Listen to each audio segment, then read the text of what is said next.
Linfield and third place Coleraine finished scoreless, although Jerry Flynn fluffed a good chance for the Bandsiders.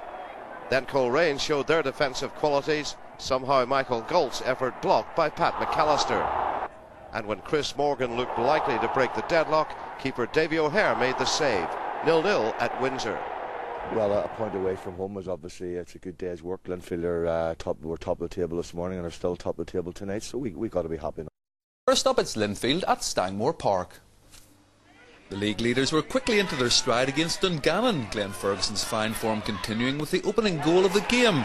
And the same player struck again soon into the second half, capitalising on a great ball from Chris Morgan to once again get the better of keeper Johnny Pollock.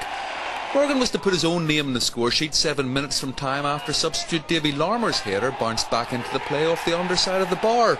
And Larmour himself completed the scoring off Ferguson's cross to keep Linfield 2 points clear at the top. So goals from the big names and recognition for the entire squad. Something of a career revival. He's the league's top scorer with 24 goals so far. It's nice. I'm going somewhere along the rate of a goal a game at the minute, you know, so going into Saturday's game it gives me a lot of confidence, and the boys are thriving on it. However, Linfield won't be underestimating Portadown's own super striker Gary Hamilton. He's very, very strong, physically a very tough young man. Taking,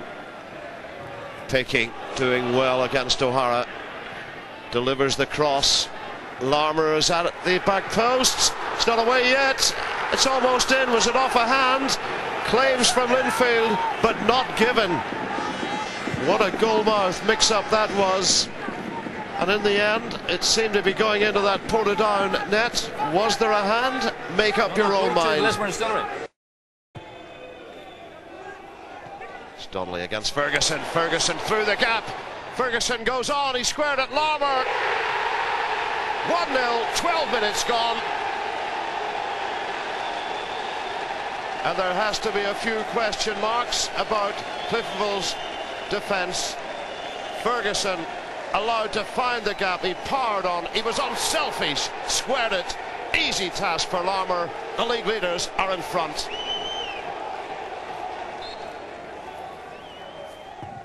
O'Kane floats it over. Murphy. It's back into the middle. It's 2-0. I think it's McAreevy. Good time to get a goal 10 minutes before the break. Cliftonville, they had a chance to clear it. They didn't. It was set up for McAreevy. He got his first goal of the season in midweek. That's his second. Stuart King to swing it in. O'Kane. All the way through. Bottom corner. 3-0 Linfield. Second goal of the season for Aidan O'Kane.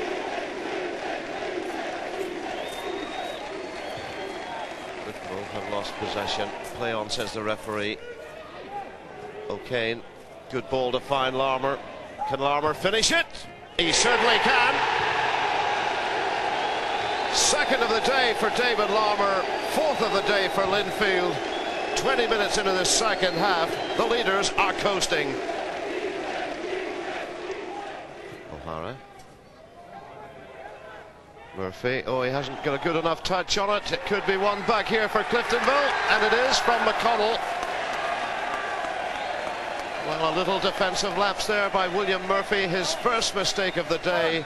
McConnell was in. Manus had no chance. Cliftonville get one back. It took a little while for this game to get going, but when it did, it was well worth watching. On 15 minutes, the Glens defence got in a tangle, and Glenn Ferguson hit a shot which Elliot Morris blocked but couldn't hold. Ryan McCann looked certain to score, but Morris recovered brilliantly.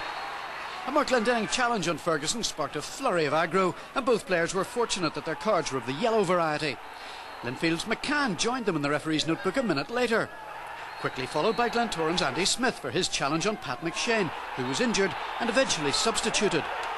Tommy McCallion brought a save from Alan Manus in the Linfield goal, but Smith was less than impressed at not receiving a pass when well placed. Tim McCann did play him in soon afterwards, but again Manus cleared the danger. So to the second half, and a moment of magic to settle the game. William Murphy's towering header was cleverly touched on by Ferguson. Picking took one touch and then produced an inch-perfect chip which left Morris stranded. Picking's first ever goal against the Glens, and one worthy of winning any game. Glentoran continued to create chances, but couldn't produce an equaliser. The night belonged to Linfield and Mark Picking. The most important goal to have ever scored, because it was against Glentoran. It was the first goal against Glentoran for Linfield. Omo were very much the underdogs, even at St Julian's Road, for Linfield have held the upper hand in all their recent encounters, while Omagh have struggled of late to get a league win. The home side held out for 40 minutes before Stuart King gave the visitors a lead. Omagh did rise to the challenge and were back in level terms 2 minutes into the second half when Michael Ward scored his 8th goal of the season after steering the ball through a crowded box and into the corner of the net. However, the home side's joy was short-lived, as Linfield restored their advantage 6 minutes later. Bailey and Ferguson involved in the build-up, Kenny Irons with the long-range strike for a 2-1 lead. And keeper John Connolly was to be beaten for a final time when the normally prolific Glenn Ferguson regained his scoring touch from a Davy Larmour cross. A 6th successive league win leaves Linfield 4 points clear. Leaders Bangor and Premier table toppers Linfield, who went down to 10 men when Stephen Douglas was sent off. The replay takes place at Windsor Park on Thursday night, and there'll also have to be a replay to settle the Dungannon. The gulf between the top of the First Division and the top of the Premier League was obvious from the 6th minute, when Michael Galt opened the Linfield scoring. Then Aidan O'Kane took a corner which confused everyone in the Bangor defence by sailing straight into the net. 10 minutes before half-time, Chris Morgan headed on and Mark Picking put the Blues 3 up with a neat finish. And just to kill off any vague possibility of a Bangor fight-back, Glenn Ferguson claimed his 27th goal of the season just before the break to have the result wrapped up with 45 minutes left to play. And to the delight of the manager, Chris Morgan, Davy Larmour and Paul McAreevy made it 7 goals from 7 scorers. Saturday, Bangor did very, very well. Defended tremendously well, worked hard, but we felt that with the wide open spaces of Windsor Park it may suit us, and so it turned out to be a comprehensive performance. But now that those games are out of the way, then people can look forward to a quarter final. I'm sure it'll be a rip-roaring game and fiercely contested, and we look forward to it.